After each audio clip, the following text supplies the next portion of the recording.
nasionalis. Sahabat Indonesia, selamat datang di podcast kami Justice Law Office.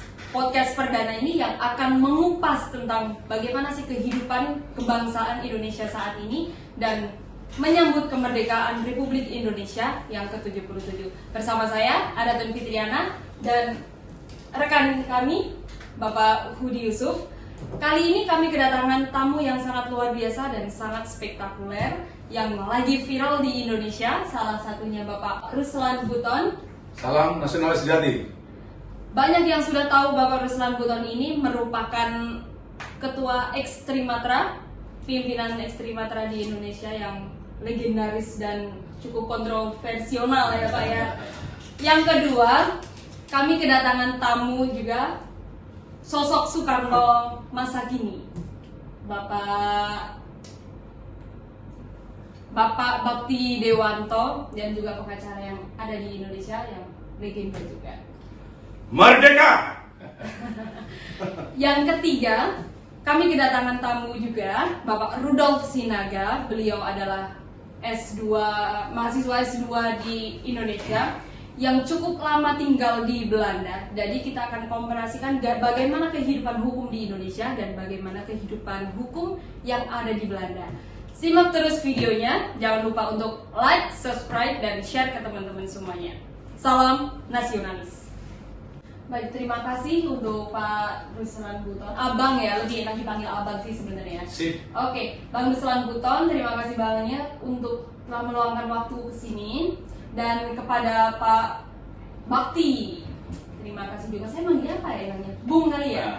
Bung Bakti, terima kasih untuk meluangkan waktu temannya juga, Pak Rudolf juga.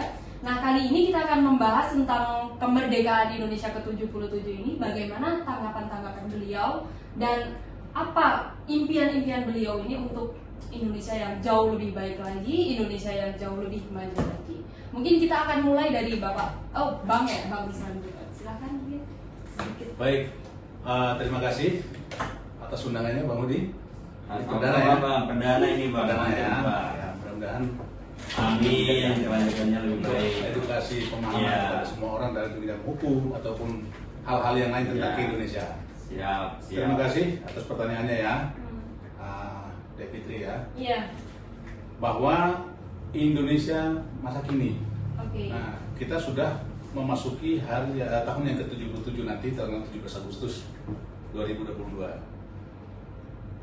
Sesuai dengan umur 77 itu usia yang sangat matang, itu udah tua ibaratnya gitu ya.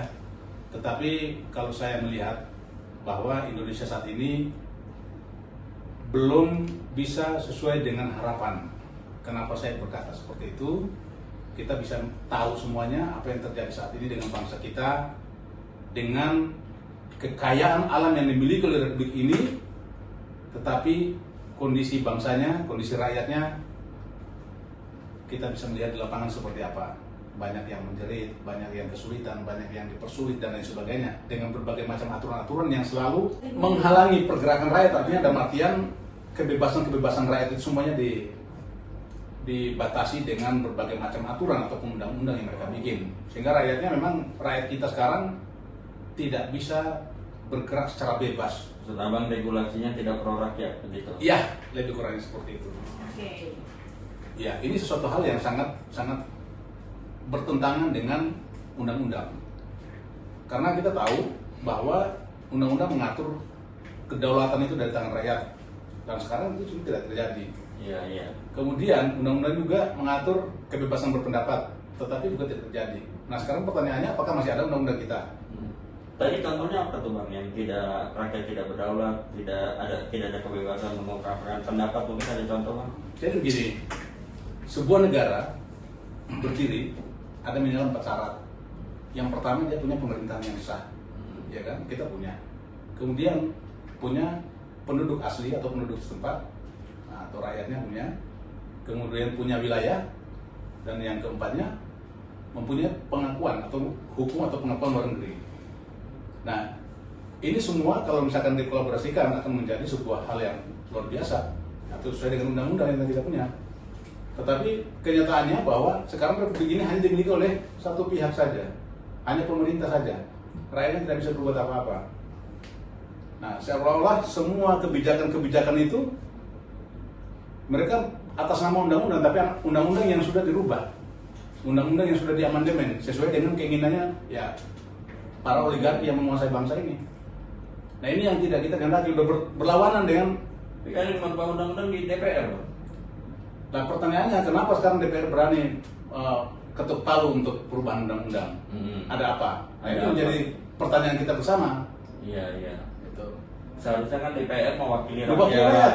DPR itu harus berani pasang badan untuk rakyat. Undang-undang yang membela Iya. kepentingan rakyat, Iya. gitu kan. Sekarang menurut Abang, DPR bagaimana? Membuat undang-undang tadi kepentingan rakyat atau Oligarki, saya bisa katakan Oligarki. oligarki. Ya. Kenapa? Ada oligarki yang bagus. Oligarki yang bagus itu dia punya kekuatan finansial, kemudian berbuat untuk kebaikan bangsanya.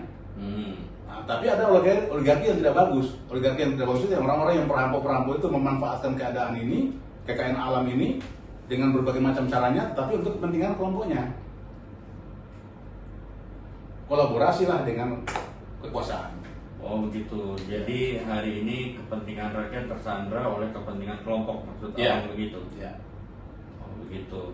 Nah harapan Abang gimana jadinya? Harusnya bagaimana idealnya itu DPR? Saya tidak berbicara harapan dulu. Saya cuma menghimbau aja wakil-wakil rakyat yang duduk di DPR. Mereka semua dipilih oleh rakyat. Bagaimana pada saat pemilihan, bagaimana mereka berupaya untuk mendapatkan suara yang berbagai macam cara mereka lakukan. Saya tidak mempersoalkan itu. Entah dia harus mengeluarkan uang atau apa, tapi ketika sudah mendapat kepercayaan rakyat, ya berbuatlah untuk rakyat. Bertanggung jawab. Pada saat mereka kampanye, mereka tiap kampung berhenti, tiap tempat berhenti, memberikan hadiah, bantuan-bantuan dan sebagainya. Setelah terpilih, mobilnya lewati naik, kacanya naik. Nah, itu terjadi. Kalau pada saat kampanye itu kacanya diturunkan, jalan pelan-pelan, melambaikan tangan, nah itu kan. Kacang lupa kulit. Nah, tapi setelah sudah terpilih, kacanya sudah naik, sudah pakai provider jalan, udah nggak peduli lagi dengan Hitam keadaan. lagi Nah, 100%. ini yang terjadi. Dan saya juga berharap wakil-wakil rakyat untuk kembali ke jati diri bangsa lah, cinta tanah air gitu kan. Tujuannya dia menjadi wakil rakyat itu kan untuk menyuarakan suara rakyat. Tapi pada intinya, pada akhirnya, ketika ada saudara-saudara kita, sebagian warga negara Indonesia yang ingin menyampaikan pendapatnya ke DPR, DPRD ataupun DPR pusat, itu tidak pernah kita temukan pimpinan dewan itu keluar untuk menemui rakyat yang ingin menyampaikan aspirasi. Ini belum pernah. Aneh, sebagian beberapa daerah yang pernah kita lihat seperti itu, tapi secara umum ini induknya atau barometernya di DPR pusat ini belum pernah kita melihat seorang pimpinan DPR menemui rakyatnya untuk berdiskusi. Jadi setelah terpilih, ironi yang Sudah, mereka lupa sudah. akan rakyat yang Ya, ini yang sangat dikecewakan dari seluruh rakyat. Sangat dikecewakan. Itu Sangat saya. apakah terjadi hanya 1-2 orang atau hampir semua? Ya hampir semua. Hampir semua. Hampir semua. Sebagian kecil yang bisa kita lihat masih ada yang punya nurani Ya. keluar untuk menemui rakyatnya. Apa keluhan kalian? Tapi masih ada yang begitu ya? Masih ada. Kalau kita lihat di media sosial masih ada beberapa ketua dewan menemui. Tapi sekarang hampir sulit ya temukan lagi. gitu. Iya. Terus bagaimana Bang kalau orang-orang yang sudah duduk di dewan itu melupakan, tidak mewakili rakyat lagi, mereka hari ini mewakili siapa dalam membuat regulasi atau undang-undang menurut Abang? Itu tadi saya bilang bahwa Kepentingan siapa yang mereka wakilkan? Kalau jujur saya sampaikan, saya tidak pernah berpikir panjang berbicara bahwa ini adalah oligarki.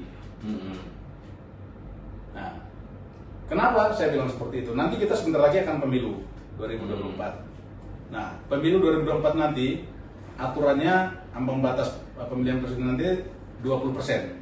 Iya. Presiden tersebut 20%. Dan tentunya kalau sudah berbicara seperti itu, berarti yang punya calon hanya partai politik. Iya. Partai politik. Nah, kembali sekarang partai politik di mana yang kita jujur, yang berpihak pada rakyat? Ada nggak? Saya kembalikan. Rakyat yang bilang berbeda. Ada nggak partai politik sekarang yang berjuang untuk rakyat? Yang ngaku-ngaku banyak kan? Banyak, sangat banyak. Hampir semua. Ya, semuanya atas nama rakyat, semuanya.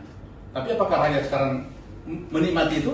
Dengan 20% tadi yang memiliki 20% kursi di DPR, apa abang menganggap itu seperti apa? Sehingga yang untuk dapat mencalonkan presiden kan hanya partai yang dapat memiliki kursi tadi minimal 20%. Itu menurut abang representasi rakyat nggak? Oh enggak lah. Enggak. Jelas tidak. Kita udah keluar dari alam demokrasi kalau seperti itu. Oh gitu. Idealnya gimana bang? Idealnya minimal tidak harus memaksakan hampir sampai 20%. Kalaupun ada tokoh independen yang tanpa berpartai pun harus bisa. Harus bisa Harus ya. bisa, terima dong. Dasarnya apa bang? Undang-undang. Coba dilihat di undang-undang pasal berapa. Kan ada itu. Undang-undang dasar 45. Semua warga negara berhak. Berhak. Gitu. Untuk dipilih dan memilih. Kan gitu.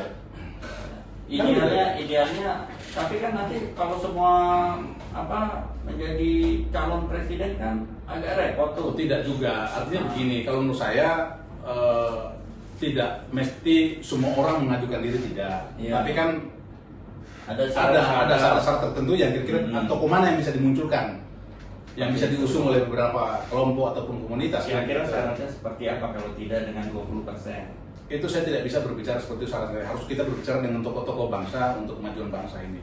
Ya. Jadi ada dirumuskan lagi. Harus dirumuskan. Tapi jangan dipatok hanya Tidak 20%. bisa. Tidak bisa. Kalau 20% ya tetap kita akan ya seperti ini lagi. Jadi dampak dari 20% sekarang yang kita alami. Iya, betul, dampak dari 20%. Dan kita harus tahu apa yang diperjuangkan partai politik sekarang. Apa yang diperjuangkan oleh para wakil rakyat di dewan. Sementara rakyat kita sekarang, apa yang terjadi dengan rakyat kita sekarang? Harga-harga kebutuhan pokok, bahan pokok begitu melambung. Saya tidak pernah menyebut itu kenaikan, tapi pergantian harga. Ganti harga. Bukan penyesuaian juga. Bukan penyesuaian. Istri kita coba dikasih uang 50.000 ke pasar. Zaman dulu udah bawa kantong besar untuk nggak muat. Sekarang 50.000 dulu. Nah, beli apa di pasar? Kemudian hal-hal yang lain, saya bilang sekarang untuk penjajahan dan perampokan terjadi di Republik ini. Sekarang kita membeli pertalite dibatasi dan harus menggunakan aplikasi. Di dalam aplikasi itu pun ada potongan harga itu masuk secara otomatis 1.000 perak. Jangan kecilkan sama 1.000 perak. Kali berapa? Kali berapa? Nah, pengguna kendaraan bermotor di Republik ini itu berapa miliar per hari pengeluaran? Itu perampokan terhadap rakyat. Nggak bisa. Jadi dulu, memberatkan. ya, dulu kita ketika mengisi bahan bakar di SPBU, main handphone, ditegur sama petugas SPBU-nya. Betul nggak, Bang ya? Nggak boleh. Nggak boleh. Ada tanda nggak boleh. Nah, Nggak boleh, kok Bang. sekarang jadi berubah harus pakai handphone? Iya. Di mana perbedaannya? Padahal teknologinya masih sama, begitu-begitu juga. Nggak ada yang nanti ini yang terkait dengan BBM akan dihilangkan, tidak. Sama juga, handphonenya itu juga gitu. Nah, menurut abang gimana? Apakah rejim sekarang ini lebih memberatkan dibandingkan rejim-rejim terdahulu? Yang jelas hari ini penguasa Republik ini, pengelola Republik ini sudah tidak berpihak pada rakyat. Rakyatnya menjerit semua. Saya bisa pastikan itu. Kenapa? Mungkin mereka hanya mungkin sepintas melihat, tetapi kalau mereka semua turun ke lapangan langsung tahu keadaan rakyatnya di lapangan, sedih kita menceritakan. Waduh, miris melihat keadaan kita sekarang. Menurut abang anggota dewan tuh atau penguasa turun nggak tuh ke lapangan tuh kan? Mereka jangan duduk di sini saja, tapi turun nggak tuh ke kampung-kampung, jalan, bagaimana kesulitan rakyat? Menurut abang gimana nih? Satu yang menggelitik, saya nggak usah Iya. berbicara anggota dewan dulu. Iya. Pasti anggota dewan itu ada yang punya hati nurani. Pasti. Tetapi karena sudah terikat dengan partainya, jadi tidak bisa berbuat. Intinya juga ada. Saya juga banyak berkomunikasi dengan politikus dari partai politik. Tetapi yang paling menggelitik beberapa waktu yang lalu terkait dengan minyak goreng. Nah, kita ya ini bukan rahasia umum, sudah tersebar di media sosial juga. Ada seorang menteri masuk ke pasar-pasar menawarkan harga termurah. Iya. Satu produk minyak goreng Iya. dengan harga yang murah. Tetapi apa katanya? Ini harga segini nggak usah dibayar, gratis buat kalian semua. Tapi jangan lupa nanti pilih putri saya. Promosi. Ini saya di luar akal sehat. Iya. Iya. Pejabat negara yang harusnya berpikiran berpihak kepada rakyat ini muncul kampanye seperti ini. Ini pantas nggak dilakukan? Saya mungkin kalau di seorang tentara, mungkin berpangkat kopral sekalipun, tidak akan mungkin saya berlaku seperti itu. Betul, betul. Karena harga diri dan segala amanah ini, amanah undang-undang, dia ditetapkan sebagai pejabat negara, tapi semestinya apa yang dia sampaikan itu kepentingan bangsa, bukan perorangan. Jangan mempromosikan anak dengan cara seperti itu. Itu hal yang sangat-sangat menggelikan itu. Oke Bang, stop di sini dulu nih. Sekarang kita melangkah ke Bung Karno nih, Bung Karno Masakin ini. Beliau adalah rekan saya, seorang advokat ya. Beliau adalah managing partner di kantor advokat Dewa Justisia. Tadi nih Bang Bakti nih sudah dengar apa yang dikatakan Bang Ruslan ya kan? Bahwa pemerintah hari ini seperti ini. Menurut Bang Bakti bagaimana? Ya kan? Apalagi nih Bang Bakti sekarang berdandan seperti Bung Karno. Apakah ini sesuai dengan harapan Bung Karno seperti dulu nih? Tadi kenaikan minyak goreng aja diberikan kepada rakyat tidak dibayar, tapi mempromosikan seseorang seperti itu. Menurut Bang Bakti bagaimana nih sebagai pencinta Soekarno sejati ini? Iya. Baik, terima kasih Bang Budi. Assalamualaikum warahmatullahi wabarakatuh. Waalaikumsalam. Salam sejahtera, Om Swastiastu, salam kebajikan. Kalau kita berbicara tentang Indonesia merdeka, itu memang tidak bisa lepas dari Bung Karno. Memang banyak pahlawan-pahlawan lain, pejuang-pejuang lain, bapak bangsa yang juga sangat berjasa. Tapi harus diakui bahwa memang beliau adalah pembebas Indonesia menjadi merdeka, garda terdepan. Nah,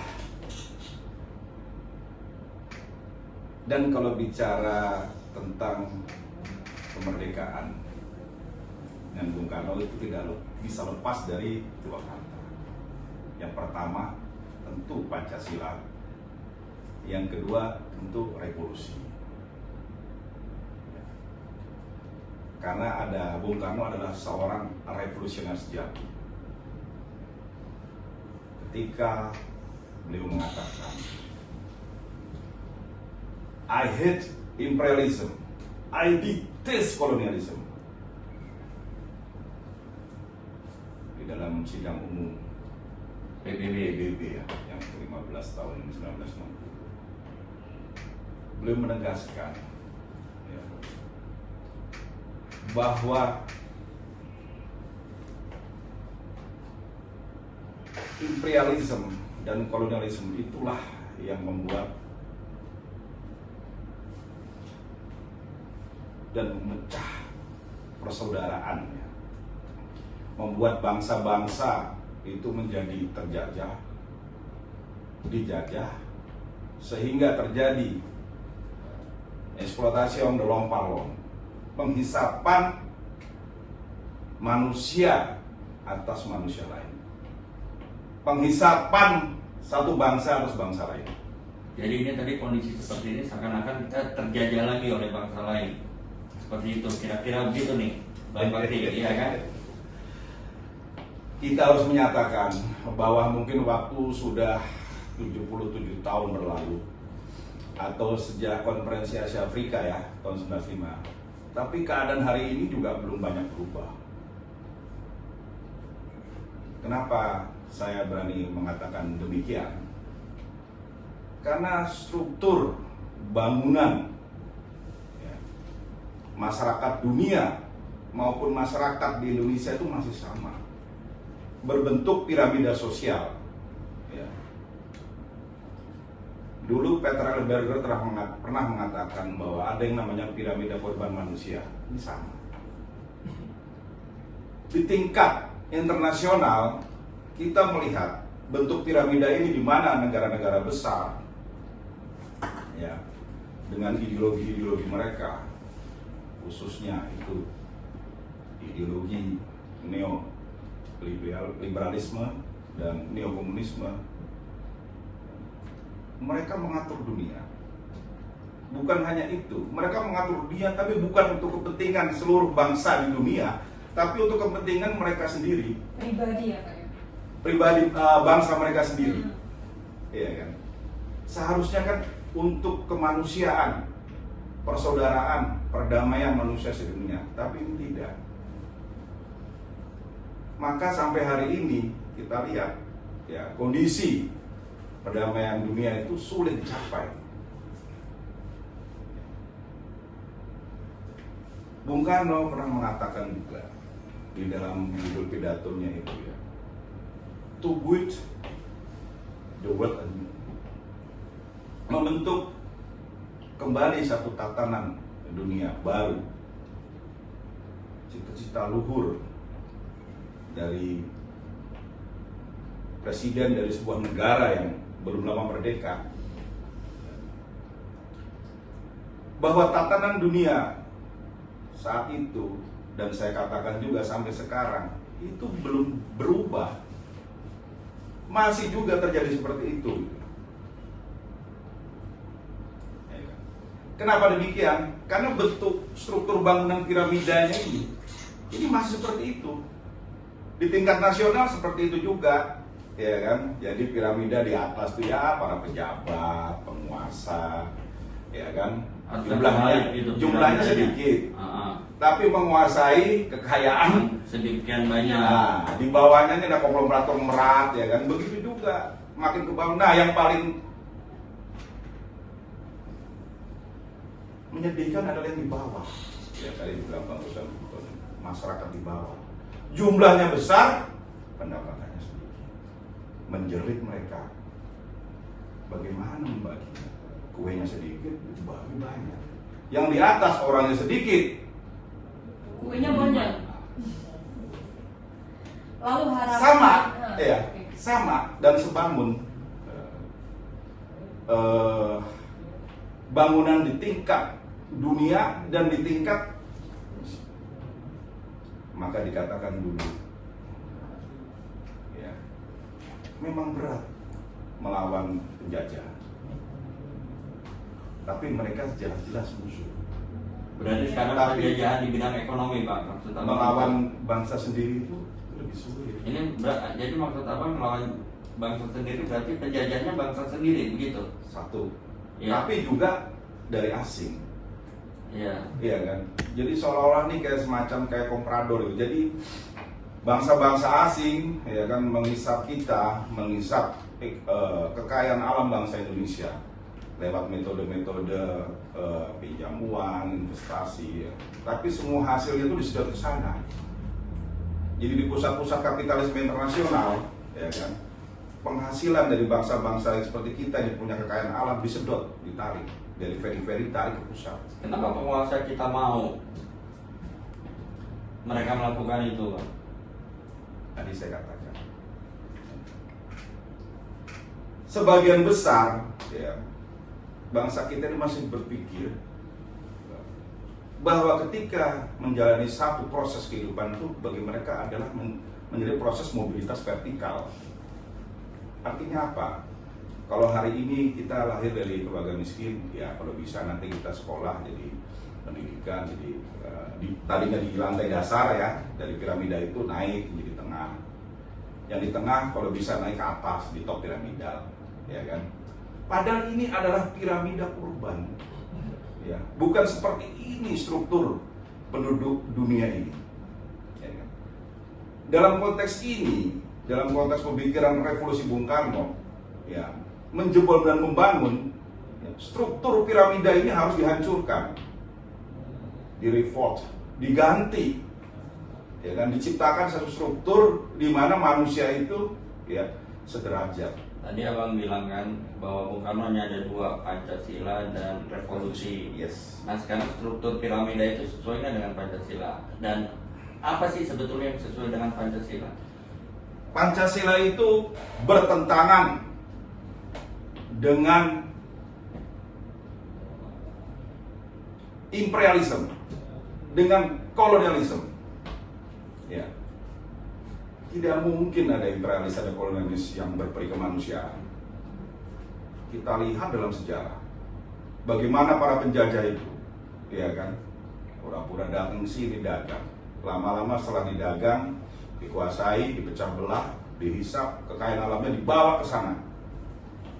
Saya ingin katakan bahwa bangsa-bangsa Eropa yang pernah menjajah Indonesia harus merasa malu karena mereka hari ini bisa seperti ini karena menghisap, ya, menjajah. Salah satunya adalah kita, bangsa Nusantara. Jadi mereka makmur sekarang akibat dari penjajahan dulu, merampok negara-negara jajahan. Fakta sejarahnya seperti itu.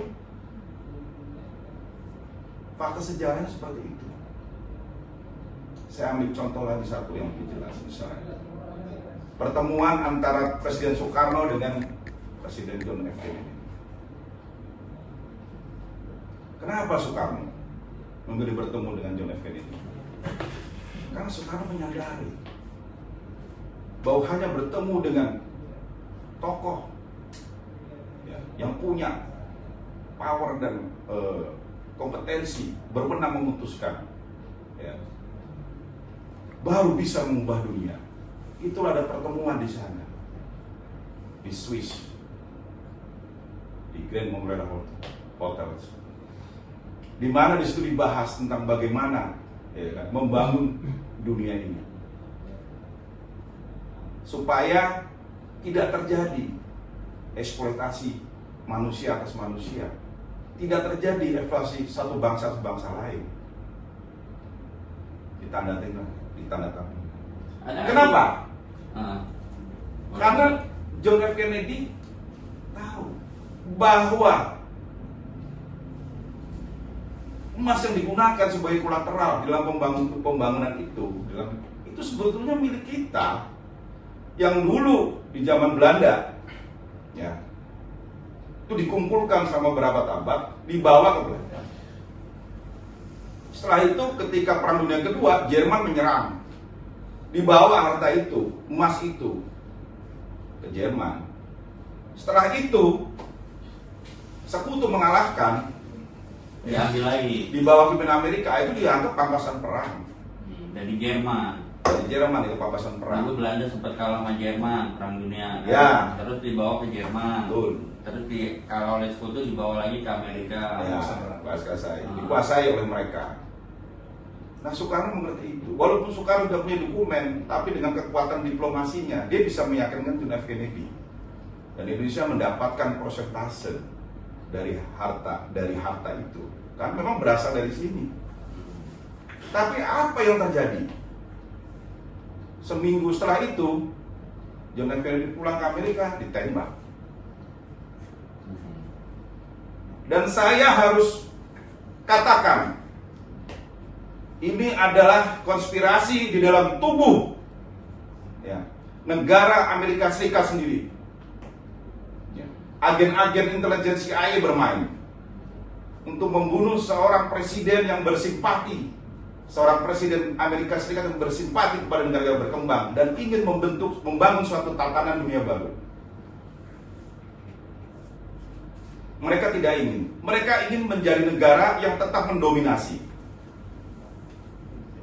Mereka tidak ingin mengakui itu, bahwa itu adalah emas yang sebanyak itu bisa menjadi suatu kolateral jaminan buat pembangunan seluruh bangsa di dunia.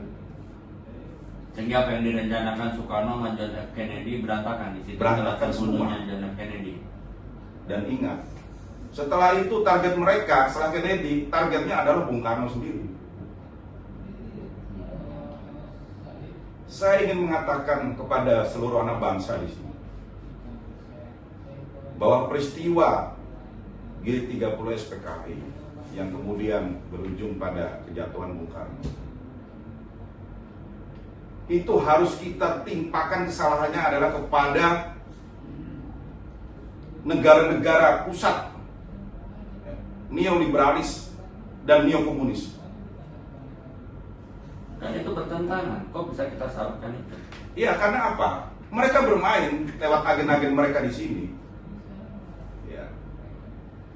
Tidak bisa, kalau kita mau adil, kita tidak bisa menyalahkan si A, si B, si C. Ini adalah satu konspirasi di tingkat internasional. Maksud abang nih Indonesia jadi rebutan antara ya, kita diadu domba dan komunis. betul. Gitu. diadu domba, menjadi rebutan, menjadi ajang pertarungan, sehingga terjadilah itu pembunuhan para jenderal, dan kemudian juga dilanjutkan pembantaian mungkin 1 juta orang simpatisan atau orang-orang elit Partai Komunis. Itu yang terjadi. Di atas, ya, di atas, ya, terjadinya korban nyawa itulah mereka mengambil keuntungan, terutama negara-negara pusat neoliberal, neokapitalis ini. Jadi keburukan Indonesia sekarang ini terkait sejarah masa lalu, Bang, ditarik ke sana maksudnya, Bang. Demikian, faktanya memang demikian. Sekarang pertanyaannya, apa yang harus kita lakukan? Mau kemana?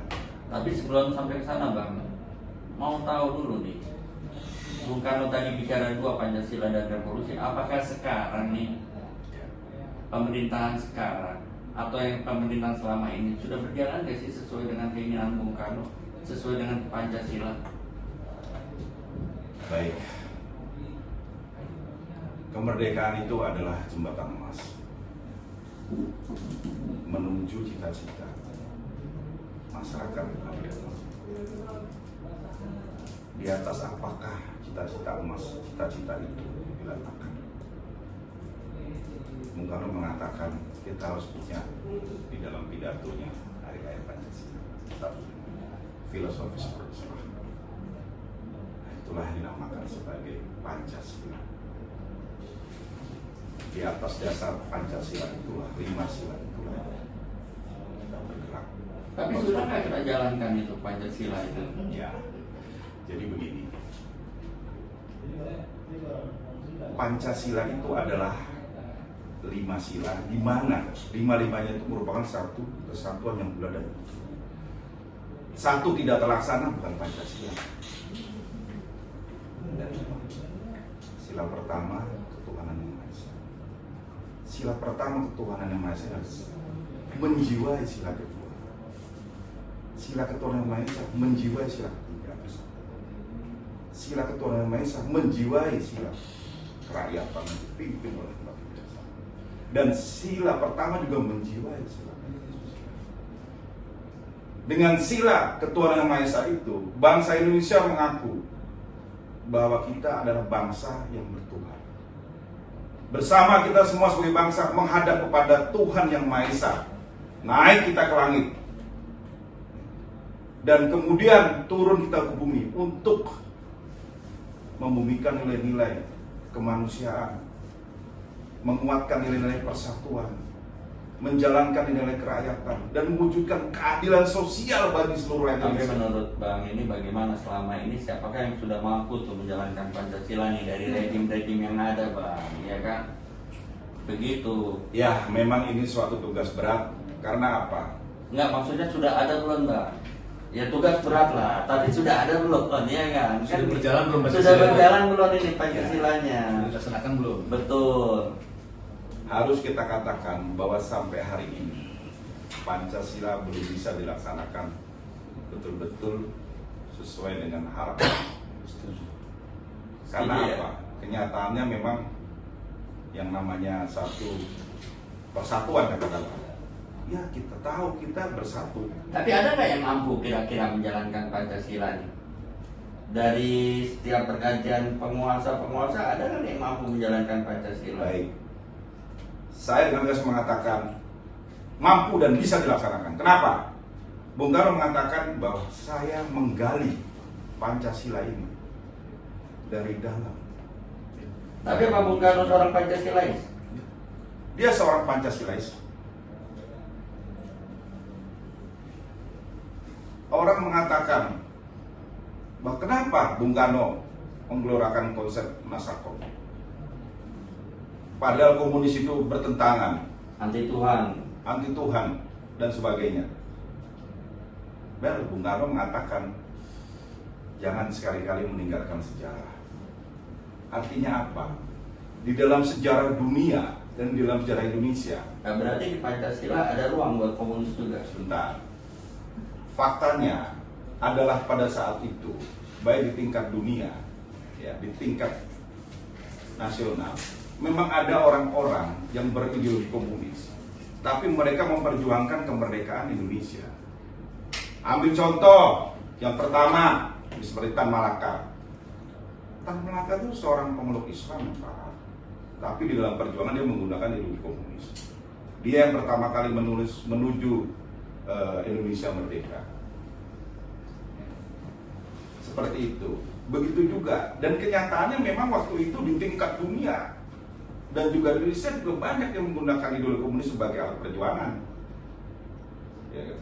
Tapi apakah Bung Karno itu terus dengan membuat konsep Nasakom dia jadi seorang komunis? Tidak. Dia jelas mengatakan Kalau gitu kan gini bang, alat perjuangan kita adalah Pancasila, gitu Ya. kan, sebagai alat perjuangan. Jadi tidak dicampur dengan liberalis, kapitalis dan komunis. Alat perjuangan kita Pancasila. Konsisten nggak nih beliau dalam memperjuangkan itu sebagai alat perjuangan kita nih, sebagai kesepakatan anak bangsa kan semuanya nih. kita harus melihat Frank Bung Karno sebagai seorang pemikir, ya, tapi juga seorang revolusioner tingkat dunia.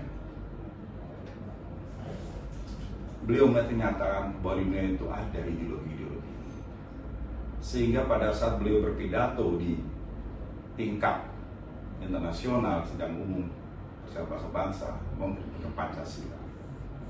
Ya. Itu artinya apa? Dengan Pancasila inilah kita bisa bukan hanya mempersatukan Nusantara, tapi juga mempersatukan dunia gitu. Karena apa? Karena semua nilai-nilai yang ada ya di dalam ideologi itu ada di dalam Pancasila. Begini bang, ya kan.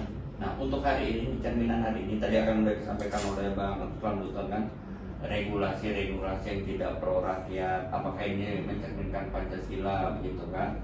Terus kebijakan tadi udah regulasi yang tidak pro rakyat kan, terus sistem pemerintahan yang sekarang gitu kan, masalah penegakan hukum, sosial budaya, ekonomi, apakah ini mencerminkan menurut Bang Bakti ini sesuai dengan Pancasila begitu kan?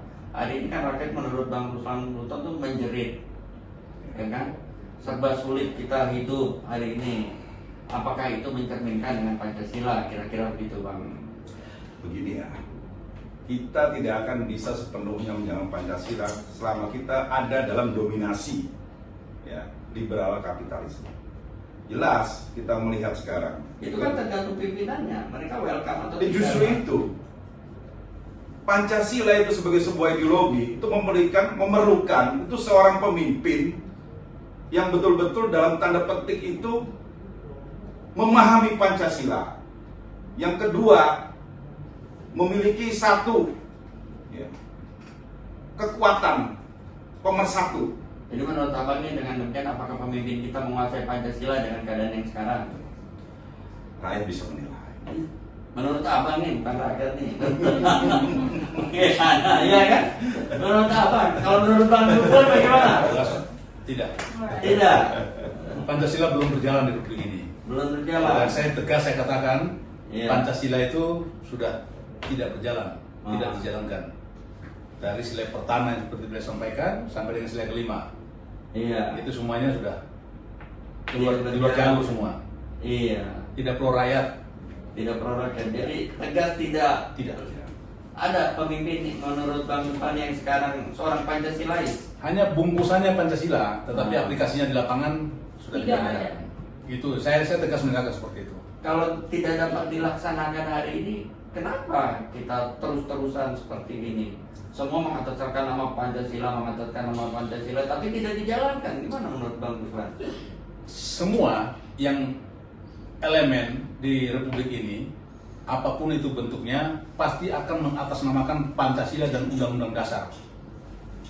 Tetapi pada kenyataannya itu hanya banyak adalah kepentingan-kepentingan kelompok yang tertentu. Iya. Mengatasnamakan Pancasila dan Undang-Undang Dasar, tetapi aplikasinya pelaksanaannya di lapangan tidak sesuai. Nah, itu. Tuh, Bang Bakti kan? Ya, Tegas kan beliau belum ada nih yang mampu menjalankan Justru Pancasila sampai sekarang. kita harus mempunyai seorang pemimpin yang Lepasin profesi dulu advokatnya. seorang pemimpin yang berjiwa revolusioner. Iya. Ya kan? Jadi menyadari betul bahwa harus ada keberanian ya, untuk melawan kekuatan-kekuatan neo-imperialis ini, ya, kekuatan-kekuatan neoliberalis ataupun neokomunis. Harus ada keberanian untuk itu. Jadi kita tetap konsisten dengan Pancasila, tidak neo-imperialis, neo-liberalis, dan neo-komunis, nggak ada. Kita tetap kokoh dengan Pancasila. Iya, karena salah satu implementasinya itu kan yang disebut Bung Karno itu dalam Trisaktinya itu adalah pertama, kita ini adalah satu negara yang harus mempunyai kedaulatan politik, harus berdikari secara ekonomi dan berkepribadian dalam kebudayaan,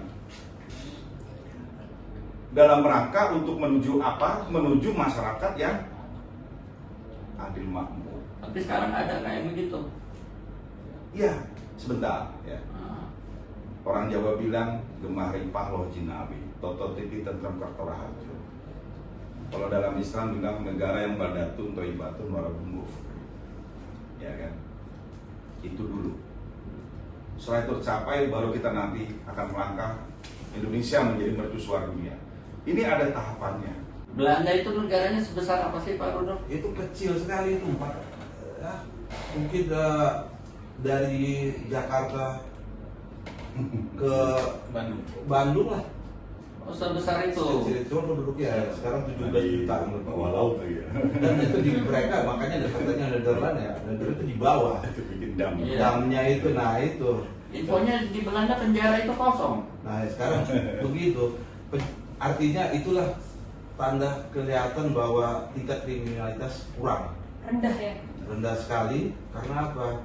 Mereka juga dibimbing ya, bagaimana mereka juga yang melakukan kriminal ataupun kesalahan tidak semena-mena langsung dipenjara untuk tingkat kesadaran kesadaran. Satu, kedua juga untuk menjaga, untuk memelihara, katakan bukan memelihara, itu terlalu ini. Artinya untuk melayani orang di penjara itu kan butuh biaya, ya kan? Untuk biaya bukan hanya biaya sumber daya alamnya, juga biaya yang operasinya. Dan itu mereka untuk mengimbangi itu bagaimana? Mereka mulai mengevaluasi, oh iya kita buat bagaimana mereka tidak. Nah efeknya tadi itu seperti jaminan sosial kan akan deritanya. Jadi kita udah mendapatkan jaminan sosial, kita mau melakukan kriminal, waduh, itu rasanya kita malu sekali orang di sana. Kurang apa lagi kalian atau udah dikasih jaminan sosial kok kalian melakukan kriminal? Kuncinya jaminan sosial yang membuat kriminalitas berkurang banget, Iya. ya kan? Apakah di Indonesia ada jaminan sosial, Pak Bakti? Ya, saya ingin menghubungkan masalah ini, ya kan, dengan konsep dari Bung Karno tentang revolusi mental. Selalu revolusi oleh Bung Karno. Revolusi mental itu apa? Dalam konteks Indonesia ke depan, seorang manusia Indonesia, manusia baru, itu haruslah berhati putih. Semua berawal dari hati, Pak. Bang, hatinya harus putih. Apa sih ciri khas hati putih itu? Jadi yang nggak menjalankan Pancasila ya saat ini hatinya hitam semua ya Pak Saat, ya. Begitu. Misalnya cirinya, iya karena apa? Hati putih itu adalah satu kecenderungan manusia untuk bertindak berdasarkan nilai-nilai. Apakah itu nilai agama, apakah itu nilai moral. Dan tolak ukurnya gampang. Tapi tadi di agama tuh di Belanda ketuhanan kan tidak dominan kan? Kurang dominan. Ya, tapi mungkin bisa tertib nih tanpa ada ketuhanan begitu tuh. Ya, tentu diajarkan nilai moral ya kan. Ada ya kan. Kalau tidak nilai agama, nilai moral, etika atau dari adat budaya. Ya kan? Jadi hati itu harus putih dulu. Ya kan? Setelah hati itu putih, barulah seorang manusia Indonesia itu harus berkemauan seperti sekeras baja. Bagaimana tuh mewujudkan supaya hati kita putih itu sesuai dengan Pancasila? Ya tentu dengan pendidikan. Pendidikan apa? Ya pendidikan seperti yang telah dilakukan ya, pengajaran-pengajaran tentang misalnya kalau dulu tuh ada P4 ya, ada pendidikan moral Pancasila. Tapi yang paling terpenting adalah apa? Suri teladan. Ketika ya, di pendidikan diajarkan tentang pendidikan moral Pancasila, tentang pedoman penghayatan moral Pancasila, tapi penguasanya korupsi terus, ya, oknum penguasanya korupsi terus, ya akhirnya pelajar juga melihat. Jadi nggak ada suri teladan, harus dicontoh dulu, top down, ya kan? Selalu begitu. Ah. Harus selalu begitu. Jadi ada contoh teladan. Jadi setelah berhati putih, berkemauan sekeras baja, bersemangat bagaikan elang Raja Wali, berjiwa seperti api yang menyala-nyala. Ada semangat, ada gelora di sana. Tapi bagaimanapun geloranya tetap harus bersumber dari hati yang putih, yang bersumber kepada nilai ajaran-ajaran agama, moral, budaya. Berarti kalau calon pemimpin cari yang hatinya putih kan? Menurut Bang Ruslan gimana nih hari ini? Ada nggak di pimpinan kita nih yang hatinya putih nih menurut Bang Bakti kan? Jadi gini, saya tidak bicara putih atau hitam. Iya. Yang jelas bahwa Pancasila itu penerapannya bukan hanya tulisan. Iya. Pancasila itu sebetulnya hanya jiwa. Mm-mm. Nah, kelima sila ini kalau sudah menyatu dengan jiwa, apalagi itu dipegang oleh pimpinan penguasa bangsa ini, maka Republik ini akan berjaya selamanya. Oh, gitu. Itu saja. Kalau dijiwai, Pancasila dijiwai, bukan hanya dimaknai, bukan hanya di dalam bentuk tulisan, ya kita akan selalu terpuruk karena itu hanya bungkusan. Bungkusan aja. Hanya bungkusan. Tetapi hanya kemasan, tapi dalamnya tidak sesuai. Tetapi kalau itu dijiwai, menyatu dengan alam pemikiran yang sebenarnya, itu akan menjadi sebuah. Untuk menjadi menyatu bagaimana tuh Bang? Pancasila itu bisa menyatu kan dengan hati kita, dengan jiwa raga kita tuh bagaimana caranya? Sederhana kalau menurut saya. Makanya saya bilang, banyak yang bilang menjadi seorang pemimpin itu harus orang yang punya kemampuan intelek atau lain sebagainya. Itu hal yang bagus. Tetapi bagi saya itu nomor keberapa itu. Yang paling pertama adalah pemimpin itu dia harus cinta tanah air, melekat itu. Yang kedua, dia cinta rakyatnya, kemudian cinta agamanya. Itu udah masuk dalam lingkup Pancasila juga kalau dikaitkan lagi. Iya, iya. Nah, kalau itu dia miliki, kembali lagi bahwa berarti dia sudah menjiwai Pancasila. Kalau sudah dia jiwai Pancasila, kembali lagi bangsa yang kaya raya ini akan makmur merata semua. Cuma cara mewujudkan mencari pemimpin yang begitu apa harus ada pendidikan politik dulu kan sebelum menjadi seorang penguasa ya kan? Atau ikut tes-tes apalah ya yang intinya kepribadian beliau-beliau itu bisa terlihat, bisa benar-benar cinta bangsa ya kan, peduli rakyat dan sebagainya. Harus bagaimana tuh untuk mewujudkan itu? Nah, berarti kalau saya sendiri kembali lagi bahwa Kalau dulu kan ada penataran tuh Iya. pola sekian, pola sekian, pola sekian. ya Begitu. Nah, kalau Jujur. sekarang bagaimana? jujur kita harus mengakui apa yang disampaikan oleh beliau tadi, bahwa saat ini untuk pengkaderan kepemimpinan di bangsa ini udah secara alamiah. Tidak seperti dulu pengkaderan bangsa itu yang melalui penataran P4, ada pendidikan moral Pancasila. Jadi pemahaman tentang Pancasila butir-butirnya itu betul-betul kita pahami mulai dari SD, kita sangat menguasai pada saat itu butir-butir berapa apa semua kita hafal. Nah sekarang sudah tidak ada hal itu. Jadi natural sekarang muncul pemimpin-pemimpin yang mengaku Pancasilais, mengaku ya berdasarkan undang-undang dan lain sebagainya. Tapi penerapannya di lapangan sudah tidak. Saya kembali lagi ulang itu. Ngaku-ngaku aja kan mudah, iya kan? Ngaku dokter, ngaku advokat, ngaku guru kan mudah kan? Tapi benar nggak dia seorang Pancasilais? Karena kan masa depan bangsa dipertaruhkan di sini Betul, kan? ya. Kalau jatuh ke penguasa yang tidak Pancasilais, akhirnya rakyat bisa menderita ke Ya, depannya. Pancasila itu tidak kelihatan. Ya. Itu penerapan. Nah kembali lagi dia harus menyatu dengan jiwa. Kalau dia menyatu dengan jiwa, maka apa yang akan dia lakukan akan bersandar kepada Pancasila. Dan dia akan merasa malu ketika dia melenceng dari Pancasila. Dia akan merasa malu. Nah persoalannya sekarang Ada yang malu kan? sudah tidak malu. Gitu.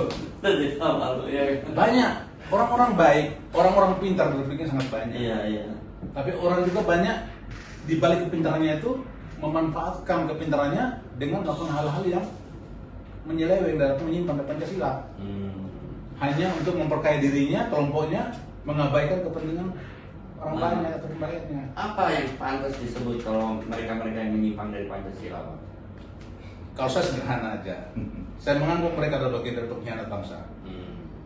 Ya. Nah, menurut Bang Bakti nih, kalau pengkhianat bangsa nih sebagai advokat, apa sih kalau undang-undangnya tuh pengkhianat bangsa tuh harus diapakan tuh kalau menurut undang-undang nih Bang Bakti nih? Kalau mereka yang bertindak bertentangan dengan Pancasila. Ambil contoh misalnya Ya. seorang pejabat itu korupsi, Ya. itu harus dihukum berat. Ya. Ya kan? Mungkin seperti dimiskinkan atau kemudian dibuang ke pulau terpencil supaya ada efek jerah. Gitu. Berteman sama macan gitu. Kayak gitu. Iya iya. Kita nggak mau mati tapi berteman sama macan, sama buaya gitu kan. Supaya ada efek jerah. Memang harus ada keberanian untuk menerapkan hukuman yang keras ya terhadap pengkhianat bangsa ini. Karena memang nasib negara dan bangsa dipertaruhkan. Betul.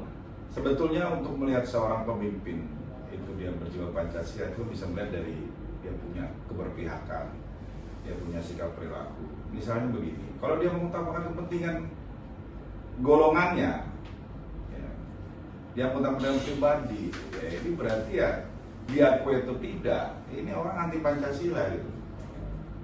Biar dia berkuar-kuar di dalam Pancasilais, tapi di dalam perilakunya dia anti Pancasila. Contoh kasus minyak goreng kemarin, itu kan nyata-nyata. Pemerintah sebagai regulator, ya kan, agar minyak harus menjamin bahwa tersedia cukup distribusi untuk kebutuhan masyarakat. Dan itu sudah diatur. Ada jumlah tertentu ya berapa? 20% Pak ya, yang itu tidak boleh diekspor ya untuk kepentingan. Tapi ternyata ada kong kali kong antara oknum ya, pejabat di Kementerian Perdagangan dengan ya, oknum pengusaha-pengusaha besar ya yang menguasai di situ. Sehingga apa?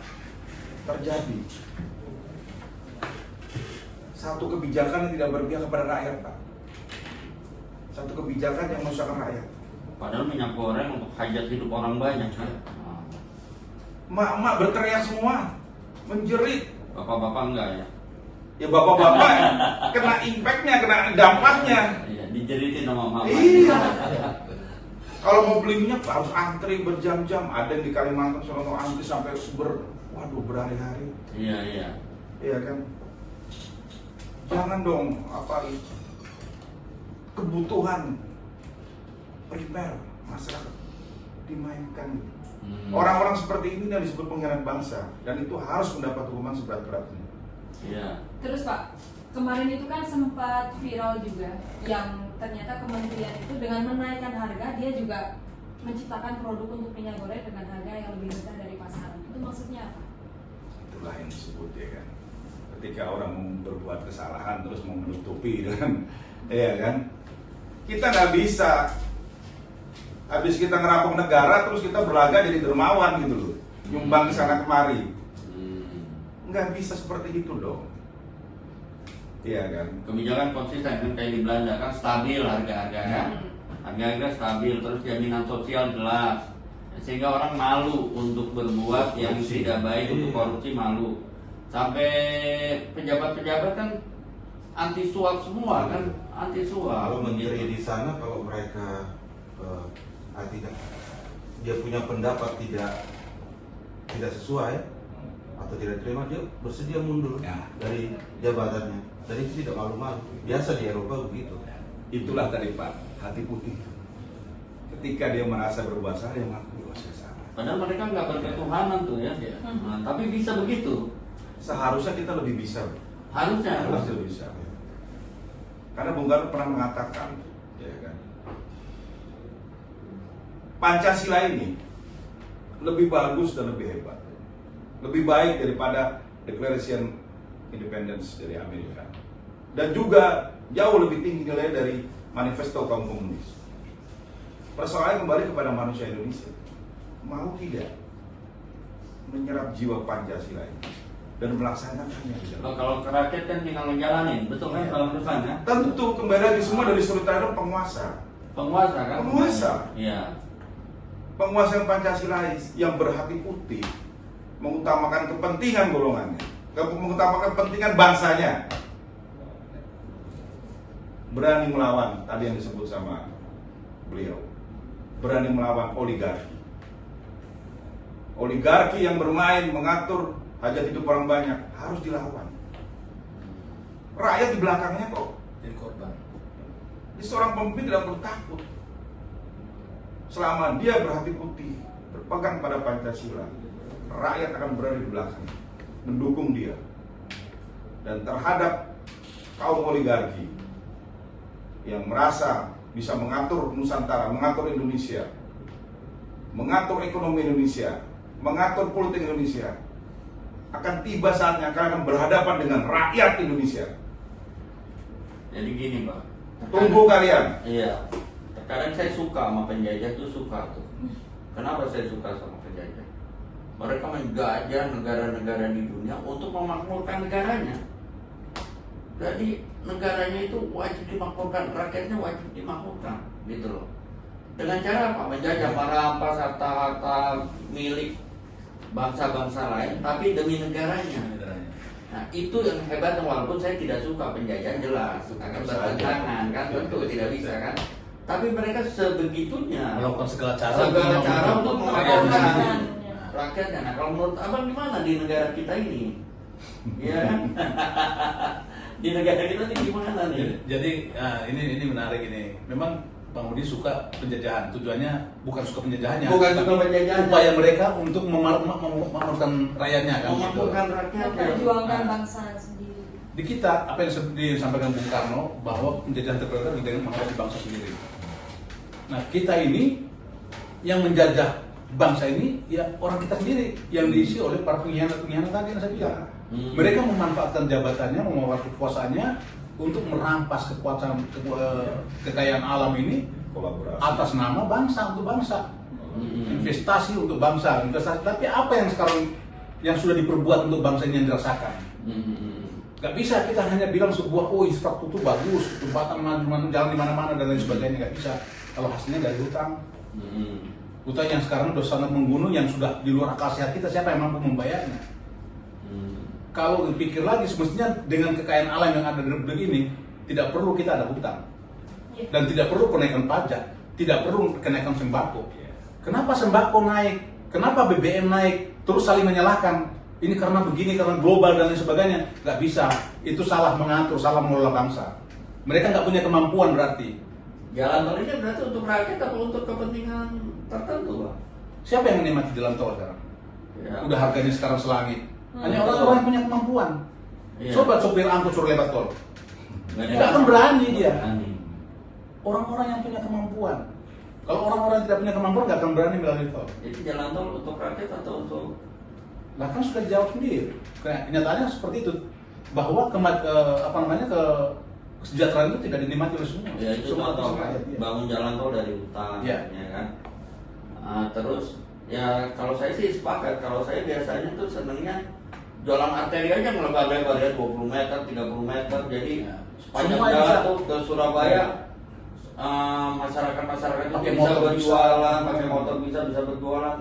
Akhirnya mereka punya pekerjaan kan. Kalau jalan tol kan hanya golongan tertentu aja, hanya mereka pengusaha kan, Bang. Hanya untuk segelintir orang kan. Tapi kalau dibikin jalan lebar itu dari Jakarta misalnya ke Surabaya, berapa ratus ribu orang bisa bekerja kan sepanjang jalan itu kan. Begitu. Jadi agak kurang ini ya, jalan tol sebenarnya membantu nih, tapi untuk golongan tertentu. Belum dinikmati oleh semuanya. Iya. Kalau jalan tol di Surabaya gimana Pak Rudolf? Nggak bayar. Yang jadi pertanyaan kita, mengapa infrastruktur itu dibangun kok rakyat harus bayar melewati jalan itu? Oh begitu. Kenapa di sana itu tidak ada yang bayar? Infrastruktur dibangun memang betul untuk Iya. rakyat dan tidak ada yang bayar. Nggak bayar. Di perbatasan juga di Belgia atau di Jerman itu kita nggak bayar itu. Dan logikanya yang paling penting dibangunnya dengan APBN sebenarnya, Iya, mereka bukan dari punya. hasil hutang. Mereka punya itu anggarannya. Nah itu. Toilet di Belanda bayar. Toilet memang ada bayar, Ah. ya itu bayar. Tapi itu karena apa? Mereka membersihkannya juga ada orangnya di situ. Yang bertugas untuk Yang Betul. bertugas dari itu benar-benar dijaga kualitas kebersihannya. Jadi kalau pakaiannya juga seperti dokter pakaian putih loh. Orang yang jaga di Artinya sana. lebih setuju membayar toilet daripada Karena ada yang jaga. mempekerjakan orang. Iya, Iya. mempekerjakan orang. Jadi Di satu pihak masyarakat bayar, di satu pihak juga menciptakan lapangan pekerjaan. Tapi tol gratis. Tapi tol nggak bayar. Nggak bayar. Nah, itulah jadi, dan itu juga kualitas tolnya bagus sekali lah. Gimana dengan tol Indonesia, kan udah pernah lewat tol Indonesia. Makanya saya lihat jalan tol kita juga ada yang ya mulus, tapi ada juga yang ini bergelombang. Tidak seperti di sana benar-benar ada yang dinamika hidup ya, bergelombang. ya itulah. Tapi itu memang perlu kita perbaikan. Makanya Pancasila itu bagus, sebenarnya bagus ya. Cuma kita belum sampai ke sana sampai saat ini. Ya. Belum bisa melaksanakannya dengan baik sampai dengan tahun ini ya. Masih bungkusan aja ya. Nah, itu sulit, kayaknya sepertinya sulit ya Pancasila itu dilaksanakan.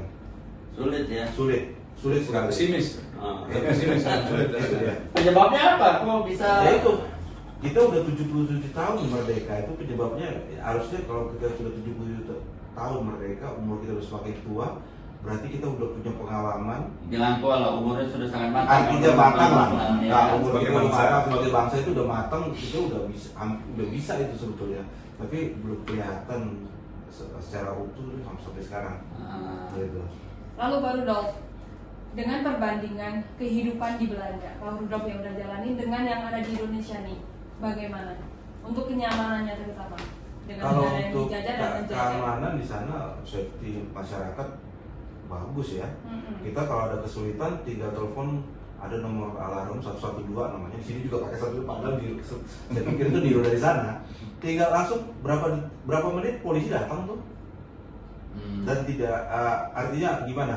Mereka itu melayani masyarakatnya benar-benar. Ya, salah satu contoh itu gampang lah, misalkan itu ada flat, kita kalau sini istilahnya apartemen, di sana kalau yang kurang kecil kita namakan flat ya, 4 lantai. Di lantai 4 itu ada yang sakit, dia pencet alarm 112. Itu yang datang bukan cuma tim medis, tapi ada tim Branwir ya, tim polisi sama tim medis. 3 tim itu selalu kompak datang. Tujuannya apa? Itu tadi ada seperti ada saksi. Tim Branwir kan ada pakai tangganya kan. Nah, jadi harus tangga. Kalau ke dalam itu agak lama. Mereka langsung buka jendela, tangga. Tim medis langsung naik tuh.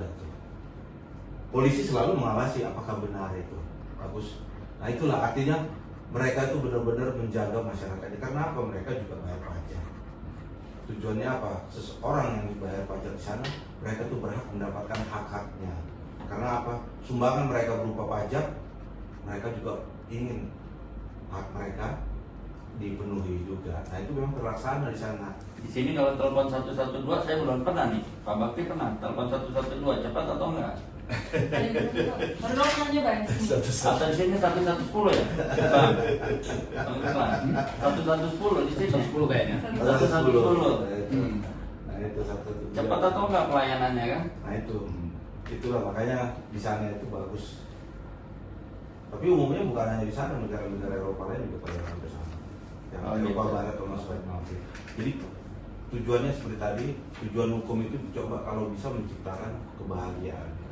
Nah, itu ada dalam Pancasila kan, kesejahteraan. Betul. Oke, jadi terakhir nih, kira-kira gimana nih harapan nih, ya 17 Agustus ke depan harapan Indonesia gimana nih setelah momentum kemerdekaan ini yang ke-77?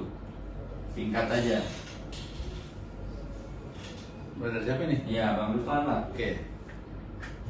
Harapan kita sederhana, mungkin semua punya harapan, tapi tinggal pelaksanaannya yang sulit ini. Semua harapan kita adalah ingin Indonesia ini menjadi negara yang maju, sejahtera, adil, dan makmur sepanjang masa. Karena kita segalanya punya. Amin. Ya. Itu harapan seperti itu. Tapi mampukah kita begitu?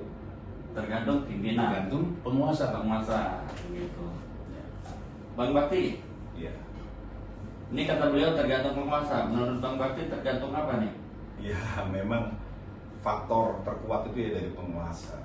Iya. Karena beliau itu kan mendapatkan legitimasi suara rakyat ya dari hasil pemilu. Oleh sebab itu saya menghimbau agar supaya siapapun yang berada di dalam struktur kekuasaan tingkat apapun, marilah menjadi penguasa yang berhati-hati, mengutamakan kepentingan rakyat Indonesia. jangan sampai kita itu melupakan tetesan darah, Ya. air mata, habisnya harta benda dari para pahlawan, para pejuang kemerdekaan. Jangan sampai mereka menangis di alam kubur melihat Banjir nanti menangis di alam kubur, banjir benar, ada jutaan kan, soalnya suhada tuh yang mengapa Indonesia Oh. makin jauh dari tujuan kemerdekaan. Betul, betul. Karena kalau sampai nanti terus-terusan kita menjauh dari tujuan kemerdekaan, ada saatnya nanti kita bersaksi kepada rakyat. Oke. Bang Rudolf, gimana nih harapan nih kemerdekaan Indonesia? Ini kan masih Indonesia kan? Masih. Gimana harapannya nih? Itu tadi hampir sama, semuanya juga tergantung dari hati nurani penguasa. Nah, Hati nurani penguasa ya otomatis pengikut ataupun partainya yang berkuasa juga begitu. Jadi tujuannya semuanya untuk yang sila kelima itu, Iya. kalau bisa Keadilan sosial Keadilan bagi seluruh sosial. rakyat Indonesia Ya. agar bisa tercipta ya, Ya. terwujud ya. Oke, demikian ya. Udah habis ya itu? Masih ada, masih. Waduh, salah. Lalu dari Pak Budi sendiri nih, bagaimana pandangan dan tanggapan Pak Budi sendiri untuk bangsa kita? Saya harus ditanya juga. Iya dong. Iya, saya sih sepakat nih dengan beliau-beliau nih, dengan Bang Ruslan, Bang Bakti, Pak Rudolf ya, bahwa ke depan Indonesia memang harus lebih baik.